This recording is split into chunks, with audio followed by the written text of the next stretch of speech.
보배롭게 빛나는 인생이라는 제목으로 오늘 하나님의 말씀을 나누겠습니다. 보배롭게 빛나는 인생입니다. 누구나 어두운 인생보다는 밝고 빛나는 인생을 살기를 원합니다. 늘 걱정, 근심 가운데 빠져있는 거 말고 평안과 기쁨을 누리고 싶은 거죠. 그래서 어떤 사람은 이런 방법, 또 다른 사람은 저런 방법을 찾습니다. 하지만 보배롭게 빛나는 인생을 살아가는 길은 단 한 길밖에 없습니다. 언제 어느 때든지 하나님을 놓지 않고 끝까지 붙들면서 살아가는 것입니다. 너무 단순한 거 아닌가, 뻔한 거 아닌가 라고 생각하실 수도 있습니다. 그런데 이것이 진리입니다. 다른 것은 없습니다. 이 진리가 너무 단순하다고 다른 것을 찾으면 그때부터 문제가 시작됩니다.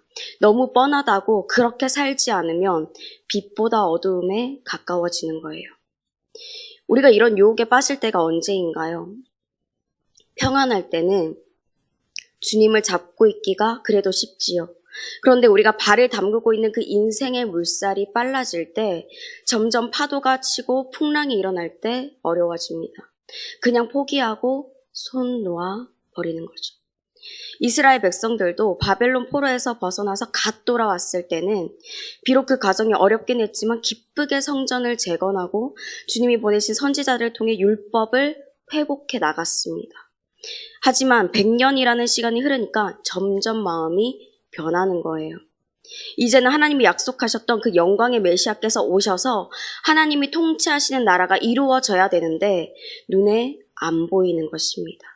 반면에 그들의 육의 눈으로 볼 때는 하나님의 말씀을 잘 지키고 순종하며 살아가는 자신들보다 하나님을 경외하지 않는 교만한 사람들, 악인들, 하나님을 시험하는 다른 나라 사람들이 더 복되고 번성하고 잘 살아가는 것 같아요.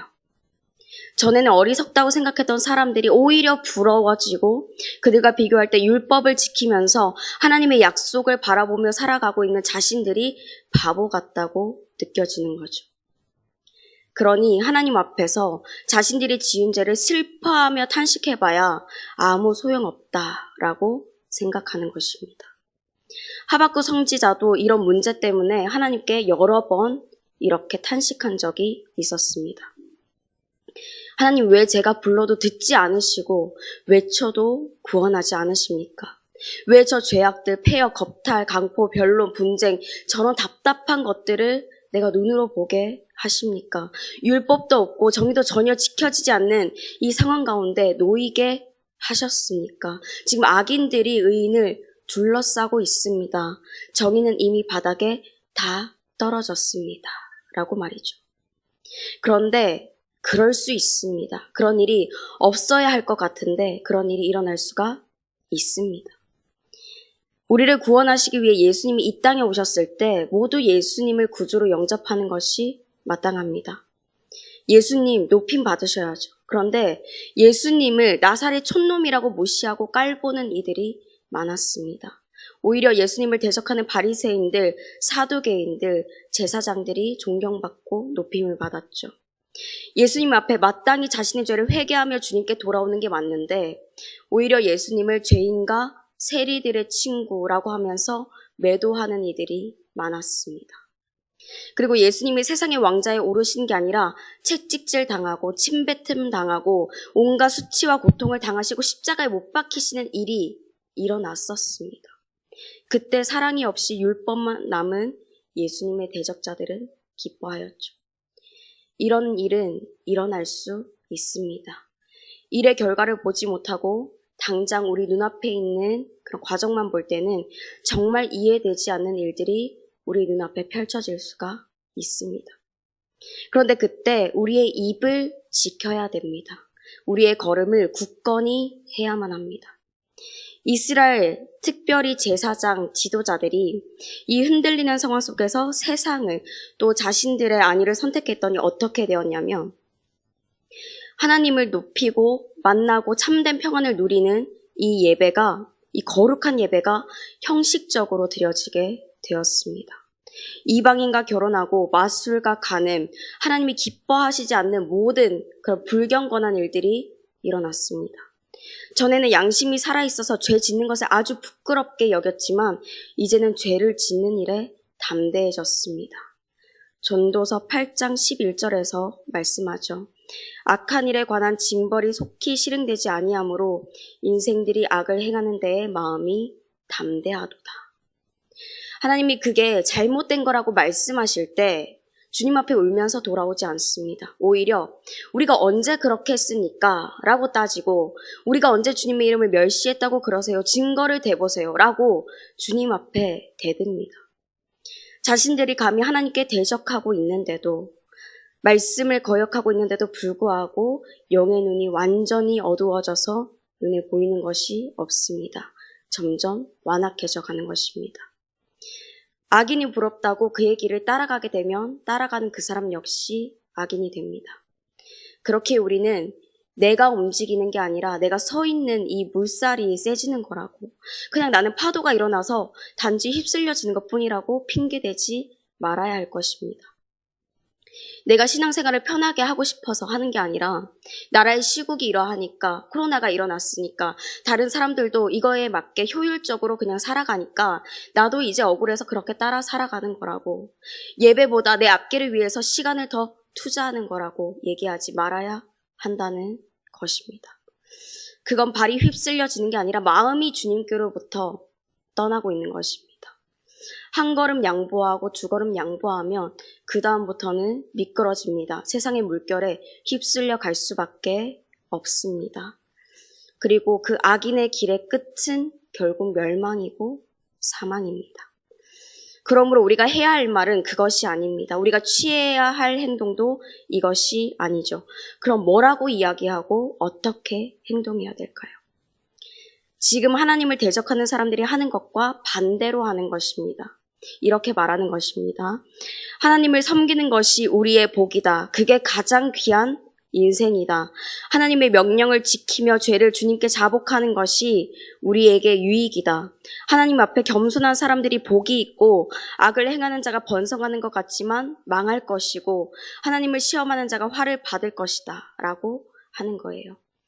하나님은 살아계셔서 우리가 일상에서 주고받는 모든 말을 토시 하나 놓지 않으시고 행동을 다 보시고 기억하고 계시다는 것을 믿으시기 바랍니다. 하나님에 대해서 불평불만하고 자기가 원하는 대로 행동하는 사람들이 많은 그때 그것이 마치 정상인 것처럼 되어버린 상황 속에서 휩쓸려 버릴 수 있는 그런 상황 속에서 휩쓸리지 않고 하나님을 경외하는 사람들이 하는 그 대화를, 생각을, 행동을 하나님이 다 주목해보고 계신 거예요.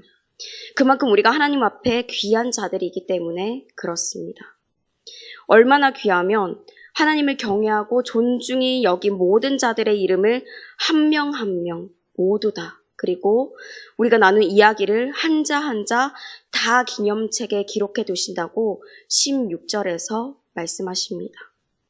그리고 정말 우리가 말한 그대로 다 이루어 주십니다. 때로 하나님께서 우리가 기도하지 않고 단지 생각만 했을 뿐인데 그것까지도 기억하시고 응답해 주실 때가 있어요. 당신을 경외하는 자들의 작은 신음소리도 귀 기울여 들으시고 응답해 주시는 거예요. 하나님은 진정으로 우리를 생각해 주시는 분이십니다. 결코 우리를, 주님께 피한 자들을 그대로 두지 않으시죠. 그 인생들이 세상이 보는 것처럼, 하나님의 대적자들이 평가하는 것처럼 어둡고 바보 같은 인생을 살아가는 게 아니라 그 어떤 삶보다도 빛나는 보배로운 인생으로 바꾸어 주십니다. 하나님께서 만군의 여호와 모든 군대의 하나님의 이름으로 17절에서 18절에 말씀하십니다. 만군의 여호와가 이르노라. 내가 정한 날에 그들을 나의 특별한 소유로 삼을 것이요 또 사람이 자기를 섬기는 아들을 아낌같이 내가 그들을 아끼리니 그때 너희가 돌아와서 의인과 악인을 분별하고 하나님을 섬기는 자와 섬기지 아니하는 자를 분별하리라. 지금은 누가 보배로운 자이고 누가 악인인지 분간이 가지 않을지라도 하나님이 밝히 보이실 그때 심판의 때가 오면 그 누구도 부인할 수 없이 하나님이 공의로 판결하신 그 결과를 보게 됩니다. 저도 하나님께서 이렇게 일하시는 모습을 분명히 보았습니다. 자신들의 죄악이 드러나지 않을 것처럼 방자하게 말하고 행동하고 그러면서도 전혀 하나님을 두려워하지 않는 사람들이 하루아침에 고꾸라지는 그런 모습을 옆에서 보았습니다. 반면에 저를 포함한 하나님을 바라보았던 자들을 보호하시는 것도 다른 이들과 함께 보았고 경험했습니다. 다들 이렇게 이야기했습니다. 이 일은 하나님이 아니고서는 일어나지 않는다. 분명히 하나님이 하신 일이다. 라고 말이에요. 하나님의 날이 아직 차지 않았을 때는 참 하루하루가 억울하고 힘들고 말로 표현이 안 될 정도로 숨막히고 매일매일이 이해되지 않는 일들로 채워졌었는데 그 시간이 지나고 나니까 이해가 되었습니다. 하나님께서 이렇게 하시려고 선하게 계획하셨구나. 하나님을 사랑하는 자들을 높이시려고 하나님을 대적하는 자들을 낮추시려고 그렇게 하셨구나 라고 말이에요. 예수님께서 이 세상에 오셔서 모든 멸시와 수치를 당하시고 사람들에게 인정받지 못하시고 십자가에 못 박혀 죽으신 일이 그것만 보면 참 이해가 안 되는 일이지만 그 모든 과정의 끝에 결과를 보면 이해가 되지요. 아, 하나님께서 우리를 살리시려고 선하게 계획하셨구나. 악인들을 낮추시려고 이렇게 하셨구나 라고 말이에요. 어려운 상황 속에서 계속 소망을 가지고 산다는 것은 결코 쉬운 일이 아닙니다.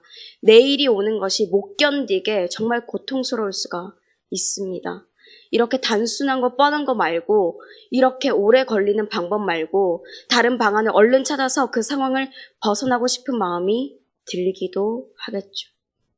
하지만 그럼에도 하나님을 끝까지 붙잡는 것이 지금의 시간을 견뎌내는 것이 가장 빛나는 인생을 살아갈 수 있는 진리입니다. 하나님이 귀하시기에 그분을 붙잡는 우리는 보배입니다. 그 누군가가 경멸의 눈빛으로 우리를 보고 무시하고 짓밟는다고 할지라도 하나님이 우리에게 보배라고 하시기 때문에 우리는 보배입니다. 그리고 마지막 그날 예수님이 다시 오셔서 세후에 심판하실 때 우리는 주님과 함께 영원토록 주님의 나라를 누리며 빛나게 될 것입니다. 하나님께서 갈라디아서 6장 7절과 8절 말씀을 통해 이야기하십니다. 사람이 무엇으로 심든지 그대로 거두리라. 자기의 육체를 위하여 심는 자는 육체로부터 썩어진 것을 거두고 성령을 위하여 심는 자는 성령으로부터 영생을 거두리라. 아멘. 사랑하는 성도 여러분, 오늘도 이해되지 않는 일은 일어날 수 있습니다.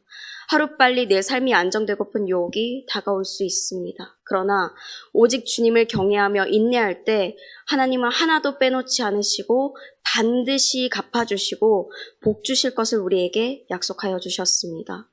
이 약속을 믿고 주님과 동행하심으로 보배롭게 빛나는 인생을 살게 되시는 저와 여러분이 되기를 주님의 이름으로 축원합니다. 함께 말씀을 기억하시면서 찬송가 428장 부르시겠습니다.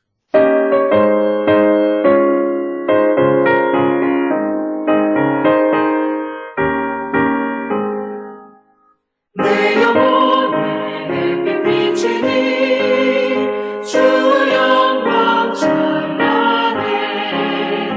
이 세상 어떤 빛보다 이 빛 더 빛나네. 주의 영광 빛난 광채 내게 비춰 주시옵소서.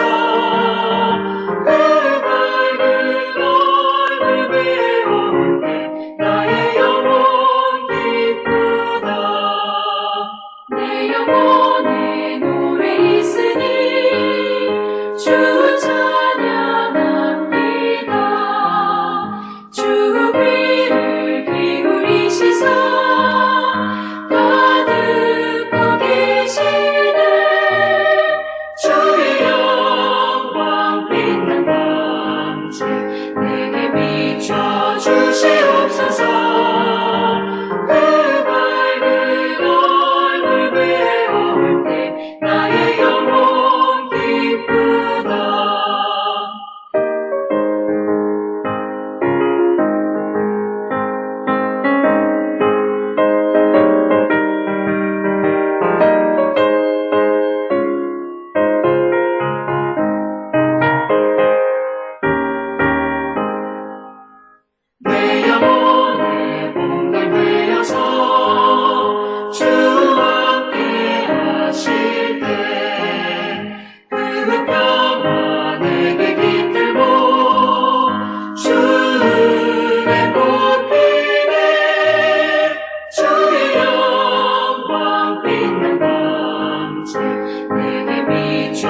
주시옵소서. 그 밝은 얼굴 배울 때 나의 영혼 기쁘다. 내 영혼에 희락이 있고 그 소망 넘치네. 주 예수 복을 주시고 또 내려주시네. 주의 영광 빛난 밤새 밤새 내게 비춰 주시옵소서. 그 밝은 얼굴 배울 때 나의 영혼 기쁘다.